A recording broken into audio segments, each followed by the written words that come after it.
Hi అండి అందరికీ. ఈరోజైతే మేము మన పళ్ళ సెట్ డెంట్ సెట్ ఒకటి చేయకపోతున్నామండి క్లేతో. ఇది కూడా హోమ్ మేడ్ క్లే. ఒక కప్పు మైదా పిండి మంద కాదనుకుంటే చేసుకోవచ్చు హోమ్ మేడ్గా. కావాలంటే ₹5 ₹10 కూడా మనకి మార్కెట్లో కూడా అవైలబిలిటీ ఉంది. వాటికి ఏదో కెమికల్స్ వేసి ప్రిజర్వేటివ్స్ ఉండడం కోసం ఏదో కలుపుతారు కదా అని నేను పిల్లలకి ఇంట్లో ఆడుకున్నట్టు ఉండేది కప్పు మైదా పిండి ఇచ్చాను. లేదు మనం చపాతీ చేసుకోగా మిగిలిపోయింది కదా, ఆ పిండి కూడా పచ్చిపిండిలో కలర్ వేసుకొని ఆ పిల్లల్ని ఆడుకోమని ఇచ్చేయచ్చు. పడేసే బదులు పిల్లలకి ఇస్తే ఆడుకుంటారు కదా.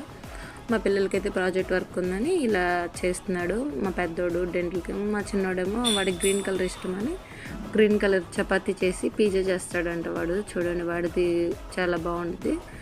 మేము ఇలా కార్డ్బోర్డ్ తీసుకున్నాము పళ్ళ సెట్ లాగా, ఒక చిగురు దాని అంగిడికి ఒక పళ్ళ సెట్కి మాది చేయడానికి ఒక కార్డ్బోర్డు వాడు తీసుకొని కట్ చేసుకున్నాడు నాకు ఈ షేప్లో కావాలని. ఇంకా అది మామూలుగా స్టిక్కీ చేస్తుంటే అతకట్లేదు, అందుకే వాటర్ వేస్తే అతకొచ్చామని ఇంకా వాటర్ డిప్ చేసి ఒక స్టిక్ చేస్తే అది అతుకుతుంది. ఇలా సెట్ చేసామండి. కొన్ని క్లిప్లు మిస్ అయినాయి. మా వాడి పళ్ళు అలాంటివి కూడా అక్కడ కనపడుతుంది చూడండి తెల్లగా, అవన్నీ పళ్ళు. అవన్నీ మన క్లేతోనే హోమ్ మేడ్ క్లేతోనే చేసాము.